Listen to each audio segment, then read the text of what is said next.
G'day YouTube, Warbles on a lot here. Once again, we have a firebomber on the scene, going down to collect water.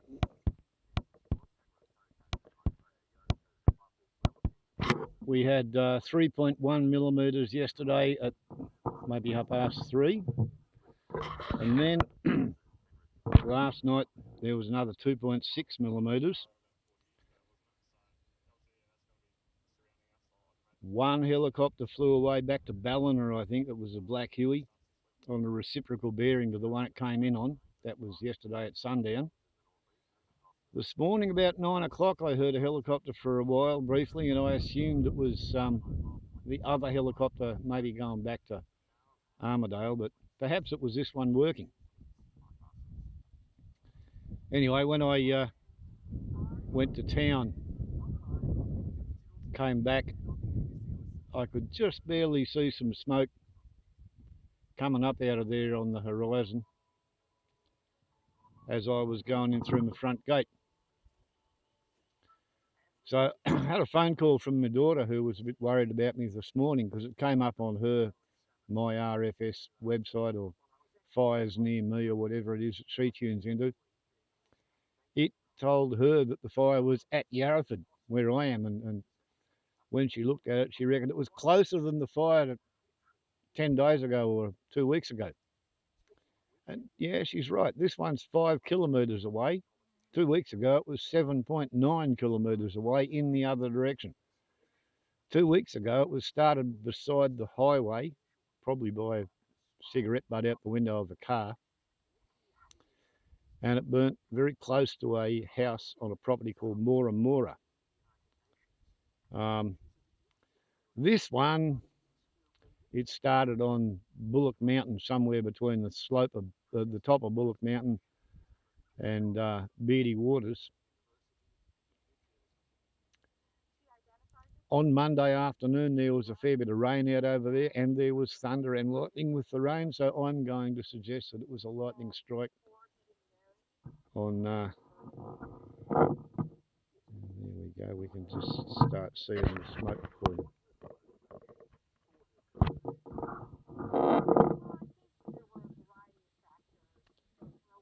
That's the smoke from which the trouble is estimated to be coming.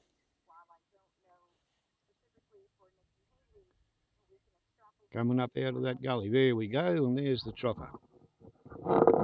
And presumably that smoke was the water going onto the fire, and we didn't even see the helicopter come out of his water source and go over to the fire. We're only seeing him come up with an empty bucket. He must be going in fairly low.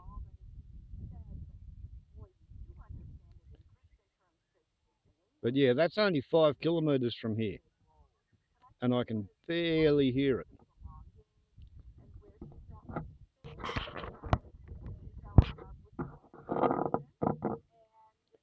And if we go back,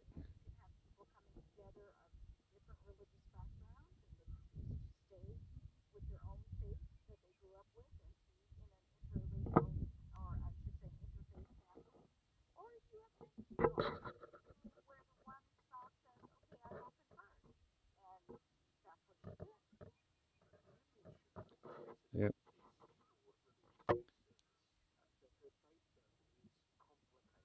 Yep, that's it, in that gully between the near foreground and the far horizon. In there, there's a gully. And I'm standing on one ridge, we're looking across the top of the next 2 ridges, and it's down in the gully behind that and the horizon.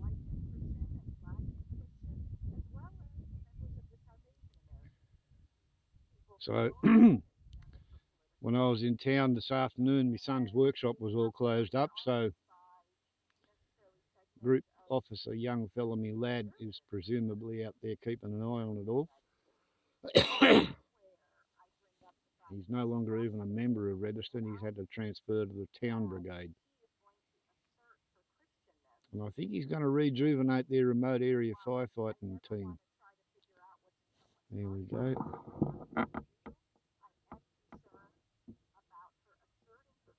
We have a helicopter inbound. Yeah, right, he's coming in on the other gully. No wonder we weren't seeing him.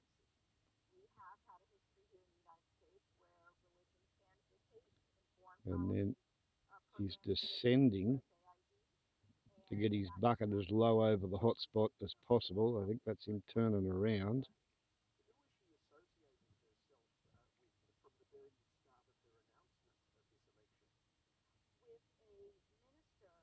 And there we go, coming back up out of it.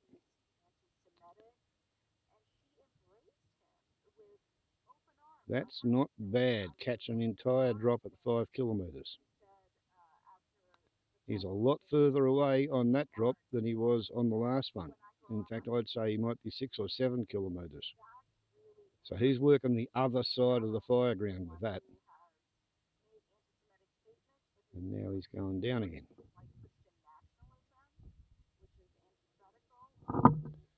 If we stop over there over the lowest point, we might even catch him as he goes back out. Right, there you go. I told a lie, he wasn't further away. Some silly old bastard just had the magnification set at about 30 power instead of 50 power.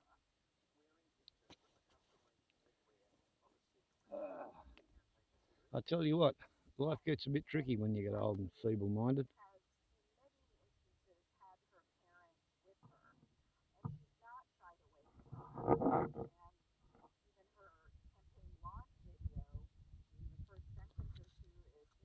So, it's February. December, January, February. No, it's March. Today's the 1st of March. We're into autumn. So theoretically, it should start cooling down from now on. We're a fortnight past the... No, we're coming up to the solstice, the equinox. Equinox is on the 23rd. But the days are certainly growing shorter. Sundown's earlier. It's darker every morning at 6 o'clock when the news is on. In fact, it's full dark these days because of daylight saving.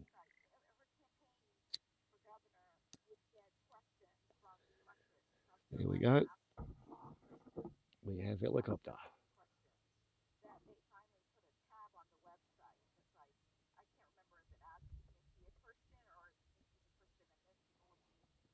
Yeah, pretty much the same spot. He's maybe a few yards over.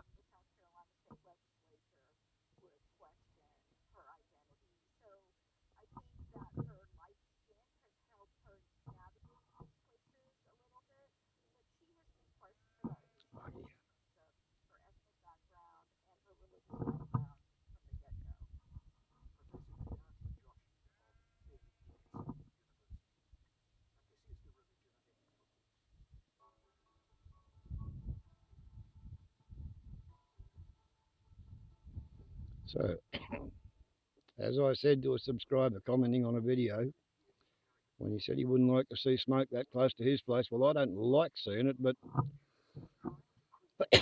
on the one hand, the helicopters are onto it. The ground crews are onto it.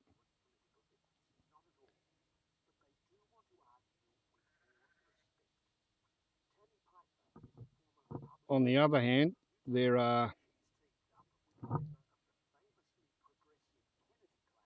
well, it's on the other side of what passes for a river in these parts, the Beardy Waters.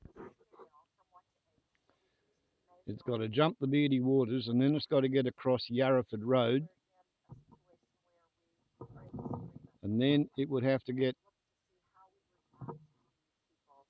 from Yarraford Road across several neighbours' places, and then it would have to get across the Barilda driveway, and then it would become a serious problem once it gets onto the slope below my place. But in the gripping hand, group officer young fellow, me lad, can order up a bloody Boeing 737 large air tanker and drop about 30 tonnes on it, or a Chinook to drop 10 tonnes per load, or out there at the moment, that looks to me like it's a Huey dropping 3 tonnes per load. And of course, he's not just protecting me, but I get the fun of watching it happen and saying, that's my boy out there in command of all that. Well, not quite, because he's only as high up the chain as you can go as a volunteer with 6 brigades.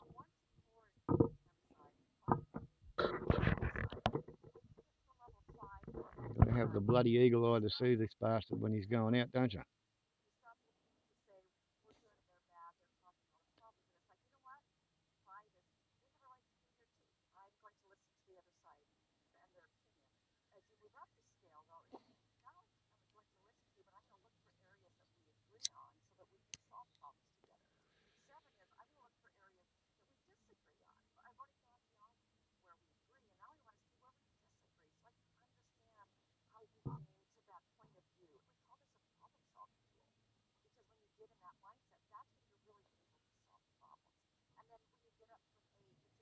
Got to keep pulling the granny glasses down to look at the screen.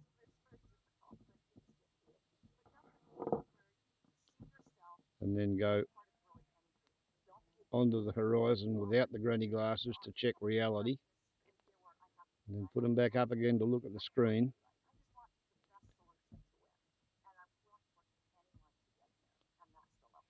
I envy the people who have gyro stabilised camera mounts and all that fancy high-tech shittery, but this does go to show what can be done. In old-fashioned manual hillbilly fashion, you do get pulse beat related camera wobble though.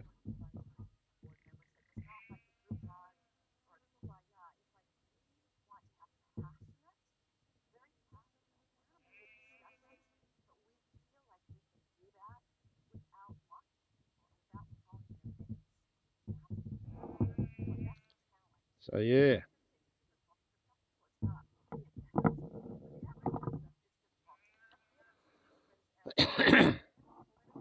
All things considered, this is kind of the very hairy edge of what old-fashioned technology can come up with. But with a good spot and a pipe and a pot of beer on the horizon,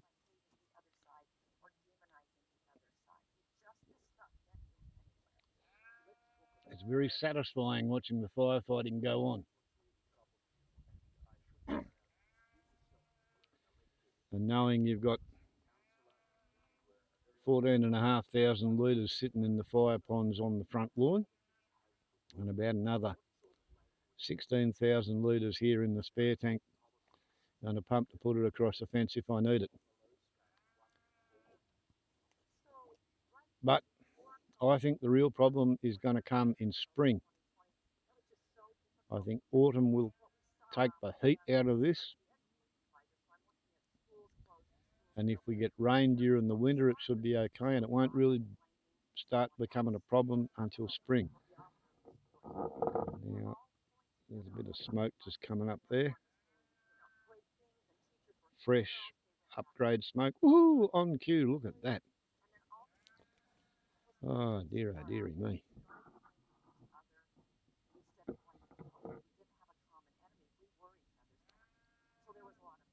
Sometimes one can just be pointing at the right place at the right time.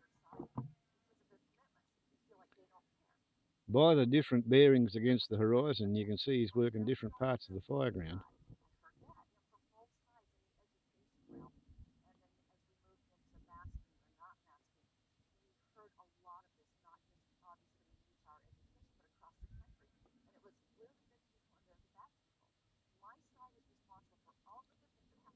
So,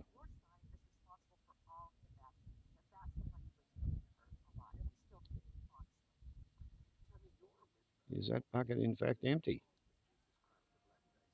Maybe he's just accelerating slowly. Maybe he's had a problem with his door.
Mm. I think we might. Oh, we've got more bloody smoke coming up.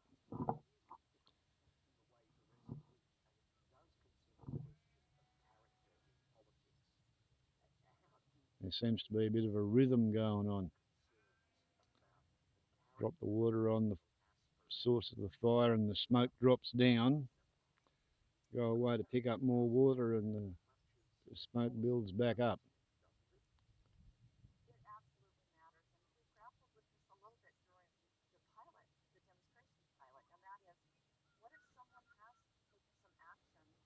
I'm not seeing the chopper going back. I would have expected it by now. Perhaps I was not wrong about water still being in the bucket. He might be hovering and filling and dumping and filling and dumping to clean the valve.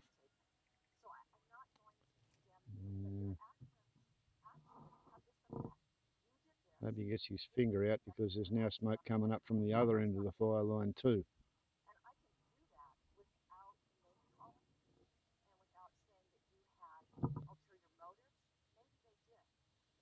Not a terribly exciting sport, old bean. Sometimes the pace does tend to drag, you know.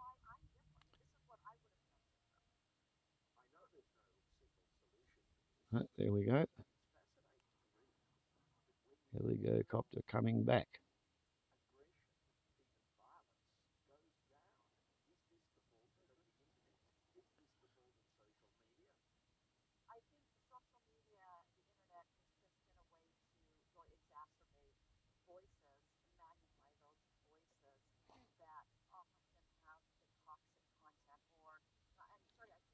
Sort of like a bloody traditional Japanese painting with all the various smokes and hazes and shadings and gradations, and then you got a fucking sunlit helicopter with a bucket in the middle of it all.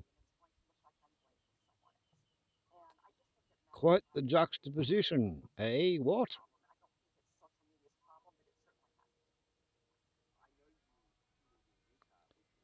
What a decadent age it is in which we live. I wrote to a bloke called Philip Koperberg about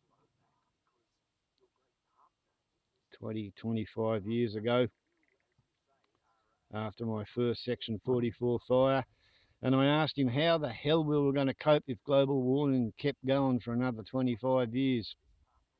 And it all got worse, and we had firestorms like that every bloody year. And I then suggested it might be interesting to start wondering how the hell we were going to deal with it when you can't get any more diesel to put in the fire trucks and you can't get any more kerosene to put in the helicopters. And I didn't hear back. Well, I heard back, but the answer was, we haven't thought that far ahead. Oh, what a horrible imagination you have. Why do you have to think about such horrible things, Mr. Warbles, all a lot? But, you know, here we are then. Global warming is continuing. Every litre of kerosene that helicopter burns is pumping out 2.7 kilograms of carbon dioxide. And every cubic metre of carbon dioxide takes 25 years to finish doing 95% of all the global warming that it's going to do. So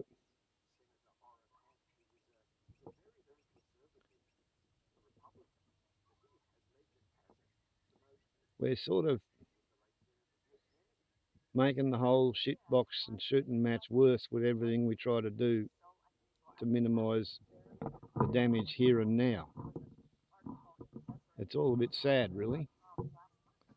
But, you know, welcome to industrial civilization. Yeah.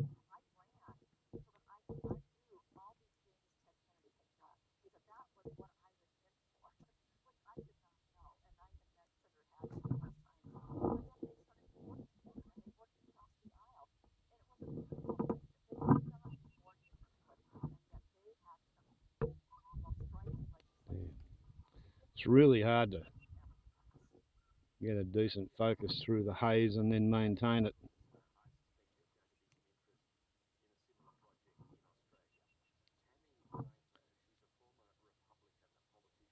So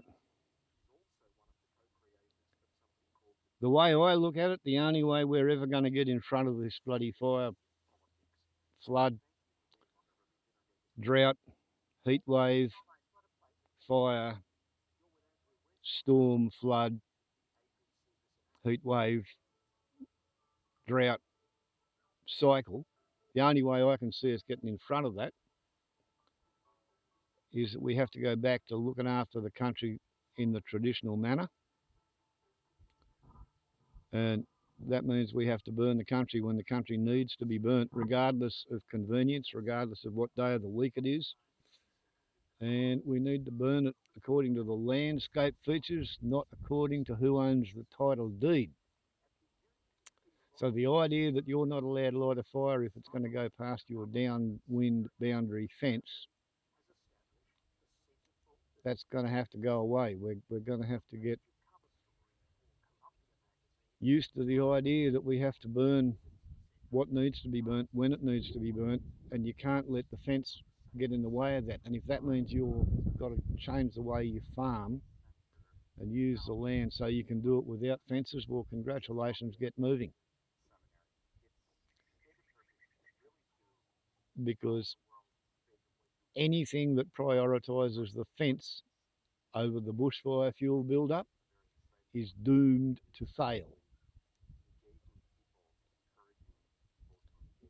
This business over here at $2,800 an hour to drop 3 tonnes at a time onto a fire in dry grass under dead gum trees killed by the bloody drought 4 years ago.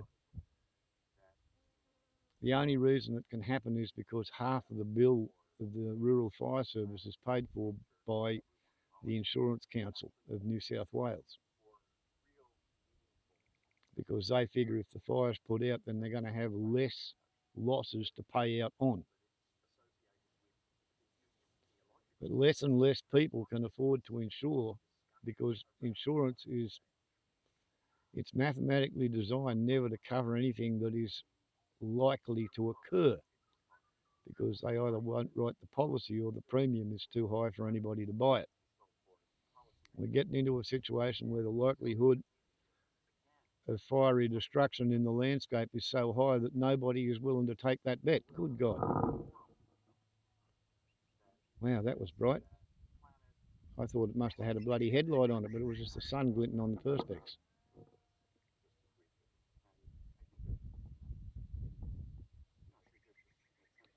Spent a long time below treetop height. I think he might have had to land and play with his rig over there as well. Either that or confer with the fire controller on the ground. But yeah, I figured he'd be nice and brightly lit in the afternoon sun coming in under the cloud.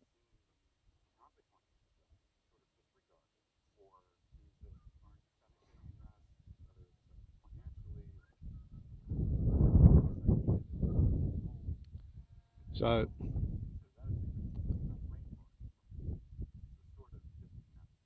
this is great industrial rain dancing and whitefellas firefighting with diesel and jet fuel, but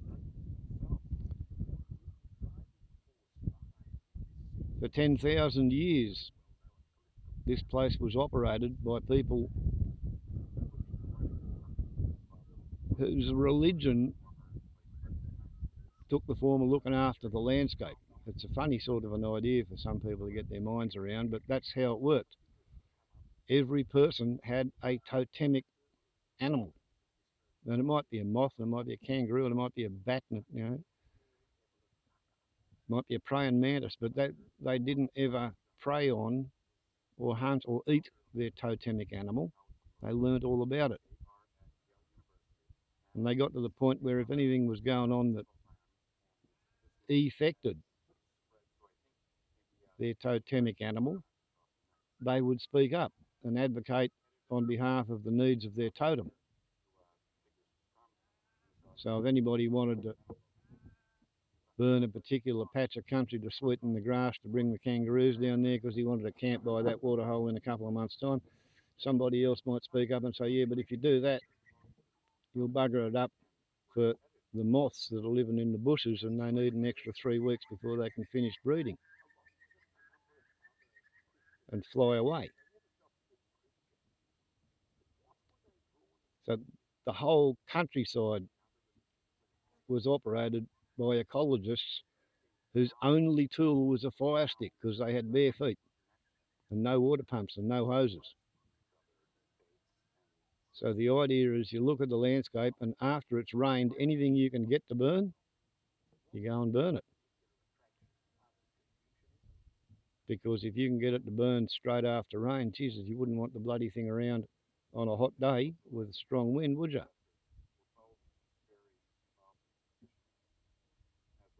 And that way, in the worst landscape, if you've got the freedom to burn, you can manage that landscape. You can burn your way back to a situation where you don't have a huge amount of bushfire fuel building up all over the place.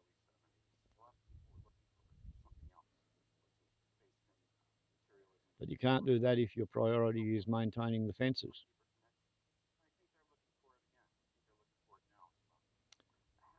And I guess you can't do that if the landscape is covered with people who insist on living in the same spot all of the time in fixed bases, like, my house, for example. Basically, ever since I didn't see him going out there at all. Ever since 1788, the colonial regime has been attempting to extract resources from the continent and ship them to the European and American markets, and now the Asian markets this last 20 or 30 years. And the effect on the landscape doesn't really bother anybody. Until now, the landscape has started to bite back. And pretty soon we're going to have to do all this shit with no fossil fueled firefighting. And I submit the proposition that we are going to have no choice. What we're going to have to do is learn to live here using the same techniques that people lived here before European colonists showed up. Scary, scary stuff, eh? How are we going to do that? How is that going to go on?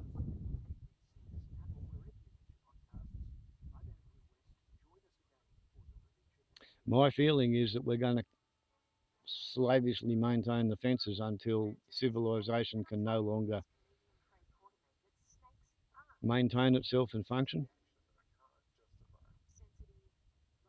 And then afterwards it'll all sort of burn chaotically until you get enough people able to cooperate to establish safe islands of fire regimes where they can live. And in the middle of all that, you're going to have anthropogenic global warming pumping up your average temperatures, particularly your overnight minimums during winter. Around here, they're about 15 or 20 degrees Celsius higher than they used to be. There we go.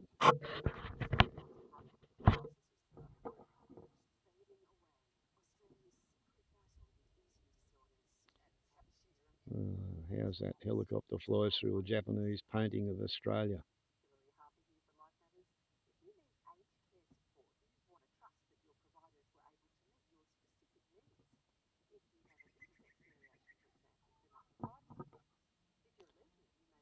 When I take my hand off it, you don't get to watch my heartbeat in the screen.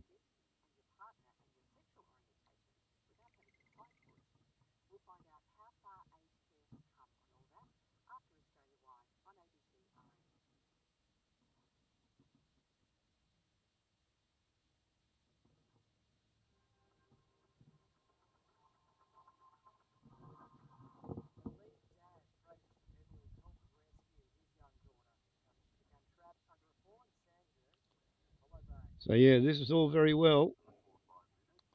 Well, you got the $2,800 an hour to pay for it from the Insurance Council and the state government.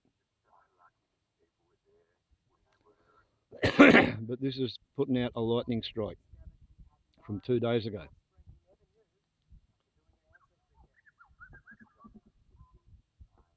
And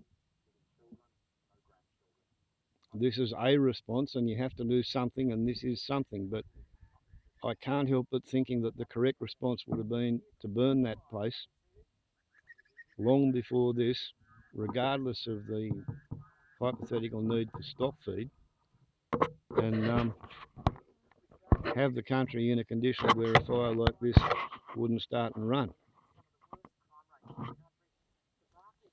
Not the day after.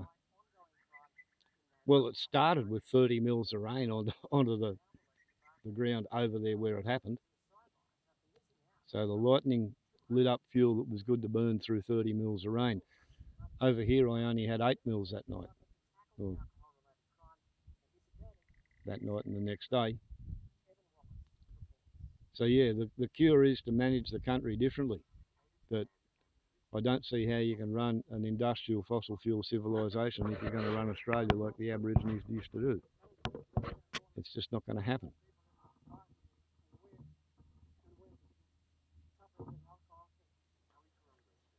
Which is sad. But you know, I'm one person. Not many people listen to me. The Aboriginal and Torres Strait Islanders are like maybe 1 or 2% of Australia. Nobody wants to really listen to them because if you listen to the science and or if you listen to the traditional ways of land management, then you can't make as much money. And everybody wants to make money. That is the dominant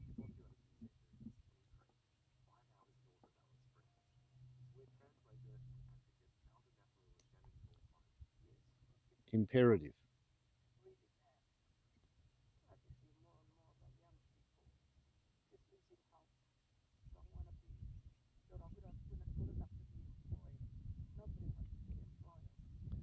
And everybody wants to think that it's going to get back to normal next year. And everybody's idea of normal is what it was like when they were a kid.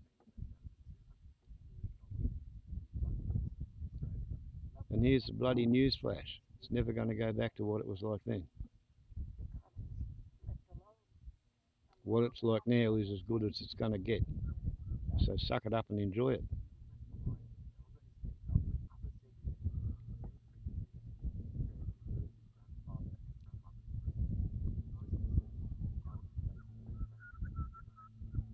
Make the most of it because such is life.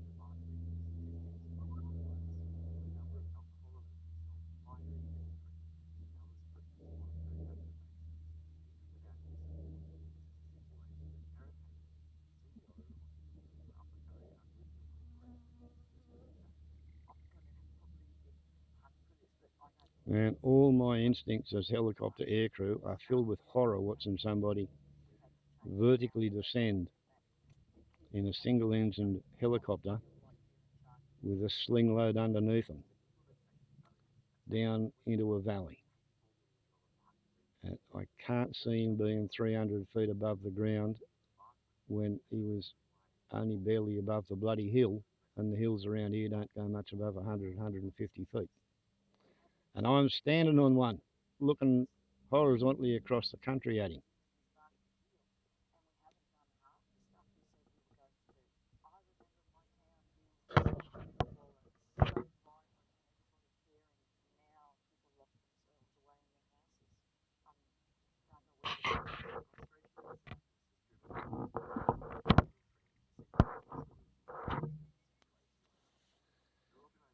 Yeah, so there you go. And now you know what it's like living in Oz.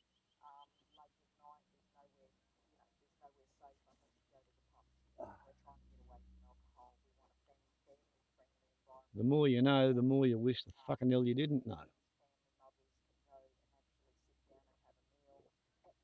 Whoever it was who said that ignorance is bliss. There's a few ways in which they weren't wrong. They really weren't wrong.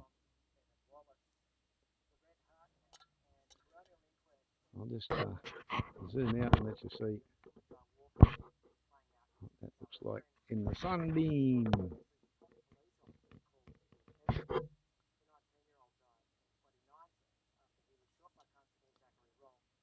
So yeah, that's why the helicopter's been fluorescing in the sky.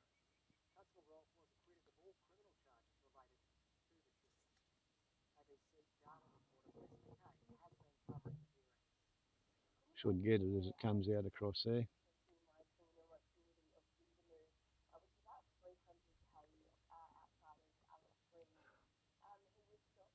And I can hear him revving and pulling pitch.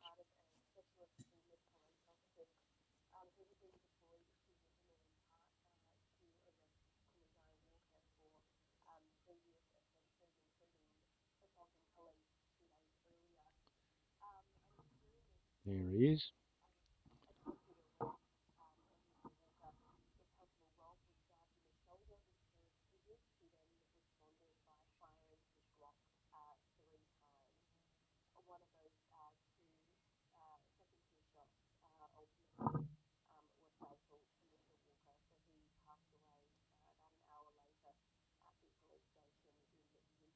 Yeah, I can just barely hear it. And we're at 50 powers magnification.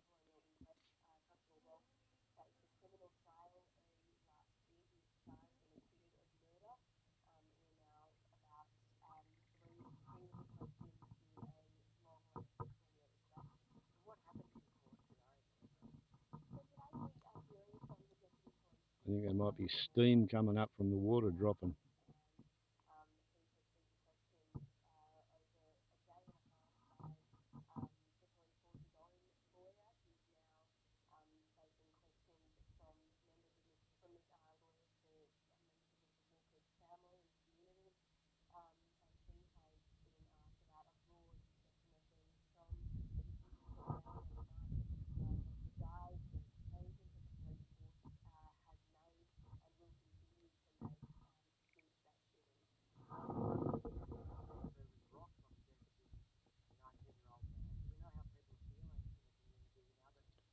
So that's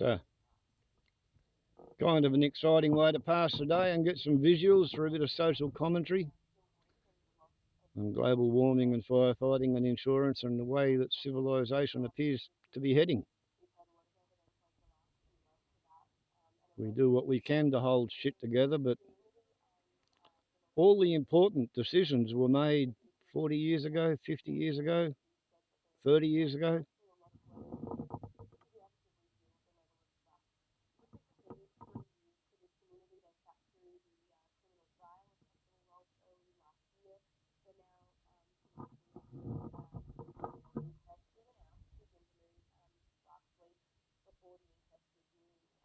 It's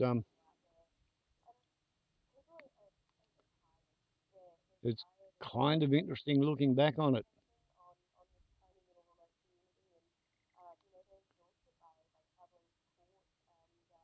If 8 billion people, oh, well, you know, like if 3.5 billion people who become 6 billion people who become 8 billion people, if they decide to embark on an endless pursuit of profit and they don't care about the tragedy of the commons and they're not interested in ecological limitations, there's not a great deal you can actually do about it. Not unless you want to try and conquer the world and force everybody to do what you tell them to do, which, let's face it, most people who try that finish up dying in jail or being shot while trying to escape, if they're lucky.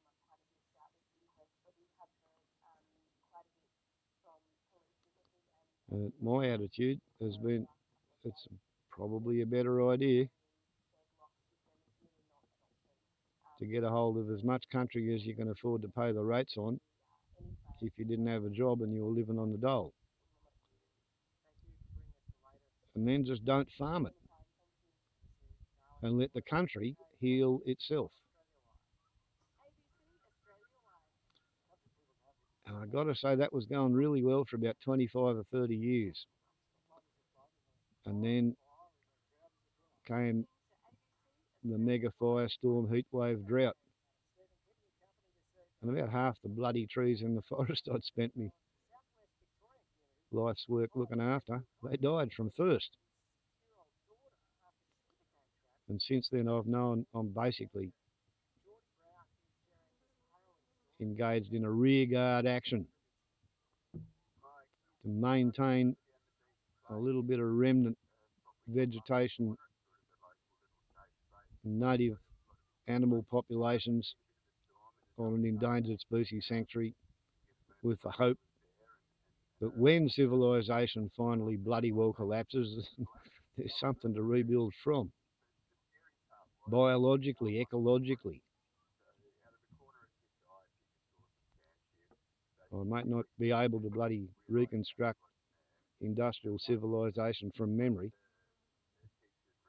but if I can increase the biodiversity and increase the biomass of the bit of dirt that I'm responsible for, and if the biomass rises up to cover over the trees, then I can't really have done too bad a thing.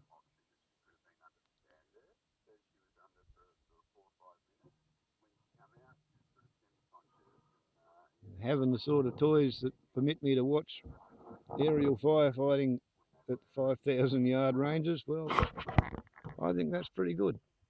I enjoy it. I enjoy it a lot. But at this stage of proceedings, I'm not entirely certain that he's going to do another run, and my pot of beer is empty. So all things being equal, this little extreme green extremist, hillbilly activist and tree hugger is going to go back up to the endangered species sanctuary and refill the pewter jug with beer. But yeah, I would worry about ember attack. I wouldn't worry so much about the fire coming at me across that. Ember attack, setting all that shit on fire, going up there, yeah, that worries me. But I have put in 42 hours, I think, of brush cutting since I came back from Coffs Harbour getting my head cooked. So anyway, yeah, I can actually see the helicopter over there with the naked eyeball, at least a glint in the sky. Warbles on a lot to YouTube. So far, so good. Day 2 of aerial firefighting. Ciao.